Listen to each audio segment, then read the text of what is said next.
5월 30일 오늘 만나 성경 말씀은 사무엘상 14장 36절에서 38절까지의 말씀입니다. 사울이 이르되 우리가 밤에 브레셋 사람들을 추격하여 동틀 때까지 그들 중에서 탈취하고 한 사람도 남기지 말자. 무리가 이르되 왕의 생각에 좋은 대로 하소서 할 때에 제사장이 이르되 이리로 와서 하나님께로 나아가사이다 하매 사울이 하나님께 묻자오되 내가 블레셋 사람들을 추격하리이까 주께서 그들을 이스라엘의 손에 넘기시겠나이까 하되 그날에 대답하지 아니하시는지라. 사울이 이르되 너희 군대의 지휘관들아 다 이리로 오라. 오늘 이 죄가 누구에게 있나 알아보자. 아멘. 오늘 만나로 만나주시는 하나님을 기대합니다. 사울은 이스라엘을 괴롭혀온 블레셋을 치기 위해 동분서주 원정을 다녔습니다.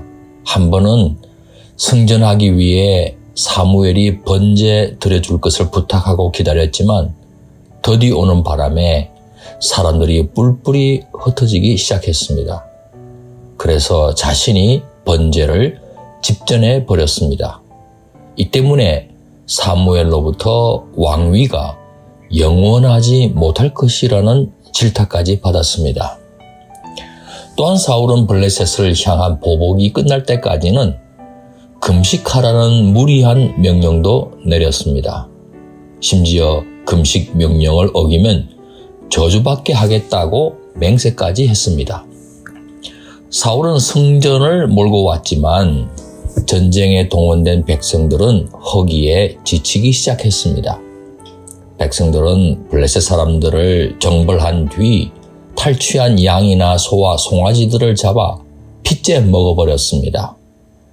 사울의 금식 명령뿐만 아니라 핏째 먹었으니 하나님의 계명까지 어긴 것 아닙니까?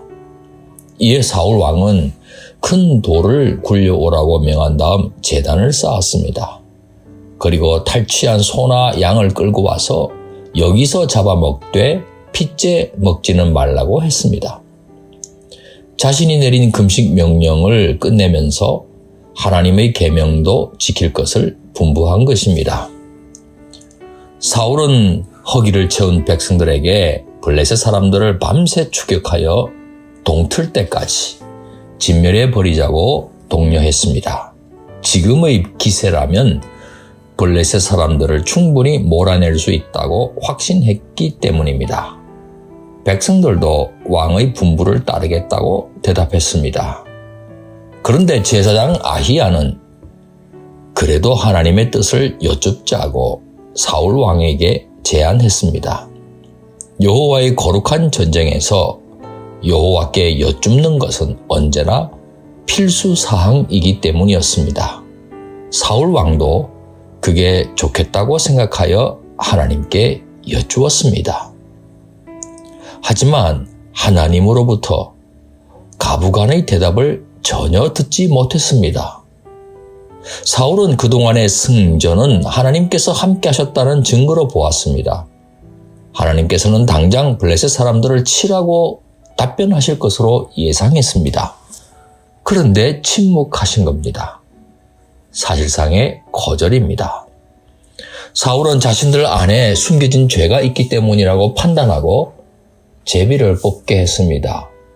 저 옛날 여호수아가 여리고 성과의 전쟁에서 승전한 다음 곧장 아이성을 치러 올라갔을 때 어이없게 패전하게 된 원인이 아간이 범한 죄 때문이었다는 것을 기억해내었는지도 모릅니다. 제비뽑기의 결과로 선택된 사람은 놀랍게도 요나단이었습니다. 알고 보니 금식 명령을 듣지 못한 요나단이 지팡이 끝으로 꿀을 조금 맛보았던 것입니다. 사울은 아들일지라도 죽이려고 했습니다. 사실 요나단은 금식 명령을 듣지도 못했으니 명령 따르겠다는 맹세도 하지 않았습니다. 하지만 아버지 사울 왕의 권위를 세워드리기 위해 기꺼이 왕의 처분을 따르겠다고 했습니다. 그때 온 백성이 만류했습니다. 요나단은 이스라엘을 구하기 위해 하나님과 함께 전장을 달리며 블레셋을 물리친 용맹한 유공자라는 이유를 내세웠습니다. 결국 사울은 요나단을 처형하지 않았습니다. 지혜로운 백성들이 어리석은 사울 왕으로부터 요나단 왕세자를 구출해낸 셈입니다. 금식 명령 듣지 못한 요나단이 음식 먹은 것이 잘못 아닙니다. 사울이 무리한 금식 명령을 내린 것과 어긴 자들은 죽이겠다고 맹세한 것이 잘못입니다. 이로보건대 하나님의 침묵은 요나단 때문이 아니라 사울 때문인 것처럼 보입니다. 하나님의 마음에 공명되지 못하면 우리들은 수시로 잘못된 선택을 할 수 있다는 점을 보여줍니다. 마음이나 생각이 하나님의 뜻에서 벗어난 채 하나님의 영광을 위한다는 이유로 그 무슨 결정을 내려도 하나님께서는 기뻐하시지 않으십니다. 사랑하는 성도 여러분, 서원이나 맹세를 준수하는 것은 중요합니다. 하지만 기계적이고 형식적인 준수보다 더 중요한 것이 무엇인지 아십니까?